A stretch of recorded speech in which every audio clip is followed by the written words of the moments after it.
الحمدللہ الذی ابدع الافلاک والارضین والصلاة والسلام علی من کان نبیا وآدم بین الماء والتین وعلی آلہ وصحابہ اجمعین اما بعد فاعوذ باللہ من الشیطان الرجیم بسم اللہ الرحمن الرحیم الا ان اولیاء اللہ لا خوف علیہم ولا هم يحزنون صدق اللہ مولانا العظیم وبلغنا رسولہ النبی الامین الکریم ونحن علی ذلک لمن الشاہدین والشاکرین والحمد للہ رب العالمین۔ نبی اور آل نبی پر ایک باز باواد بلند ہدیہ درود پاک پیش کریں۔ اللہم صلی علی سیدنا و نبینا مولانا محمد وعلی آل سیدنا و نبینا مولانا محمد وبارک وسلم صلاۃ و سلام علیک یا رسول اللہ صلی اللہ علیہ وسلم۔ ایک بار اور نبی اور آل نبی پر بآواز بلند ہدیہ درود پاک پیش کریں۔ اللہم صلی علی سیدنا و نبینا مولانا محمد وعلی آل سیدنا و نبینا مولانا محمد وبارک وسلم صلاۃ و سلام علیک یا رسول اللہ۔ ایک بار اور نبی اور آل نبی پر بآواز بلند ہدیہ درود پاک۔ اللہم صلی علی سیدنا و نبینا مولانا محمد وعلی آل سیدنا و نبینا مولانا محمد وبارک وسلم صلاۃ و سلام علیک یا رسول اللہ صلی اللہ علیہ وسلم۔ ابھی میں نے جس آیت کریمہ کی تلاوت سے اپنے آپ کو مشرف کیا، اس کا ترجمہ آپ سب بخوبی جانتے ہیں اور بہت مشہور آیت کریمہ بھی ہے، مگر دوستو اس سے پہلے میں چاہوں گا کہ کچھ ایسی گفتگو کی جائے تاکہ آپ یہ سمجھ جائیں کہ اولیاء اللہ کون ہے۔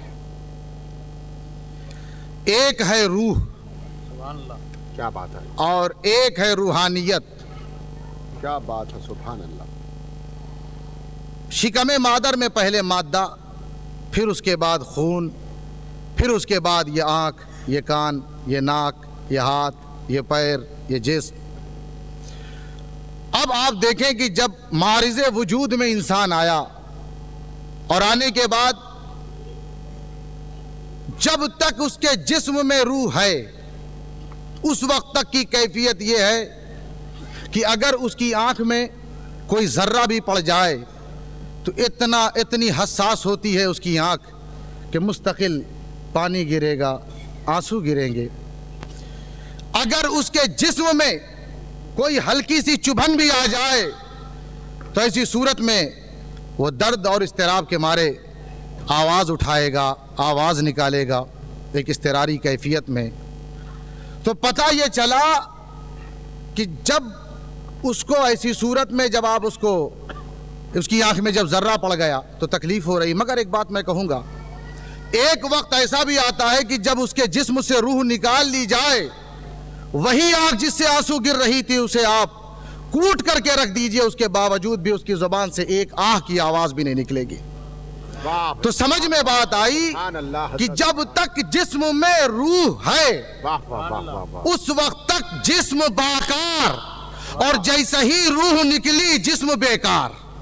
سمجھ رہے ہیں آپ؟ تو اب اس سے سمجھ میں آ گئی بات۔ دیکھیں، کان تو ہے، آنکھ تو ہے، ناک تو ہے، منہ تو ہے، جسم تو ہے، مگر اس کے باوجود بھی جب روح نکل گئی، آنکھ کے باوجود دیکھ نہیں رہا ہے، کان کے باوجود سن نہیں رہا ہے، ناک کے باوجود سونگ نہیں رہا ہے، مگر جب روح ہے تو سونگ بھی رہا ہے، سن بھی رہا ہے۔ تو سمجھ میں آ گئی بات، کان نہیں سنتا بلکہ کان کے پردے سے روح سنا کرتی ہے، آنکھ کے پردے سے روح دیکھا کرتی ہے۔ مگر دوستو میں آپ سے پوچھنا چاہوں گا، جب جسم سے روح نکل جائے تو جسم بیکار ہو جایا کرتا ہے، مگر میں آپ سے پوچھنا چاہتا ہوں، یہ آپ غوث پاک کی بارگاہ میں کیوں جاتے ہیں؟ وہاں تو منو مٹی نیچے قبر میں کوئی دفن ہے، آپ گجمیر کیوں جاتے ہیں؟ آپ حجویر کیوں جاتے ہیں؟ آپ داتا کی بارگاہ میں کیوں جاتے ہیں؟ آپ بابا فرید کی بارگاہ میں کیوں جاتے ہیں؟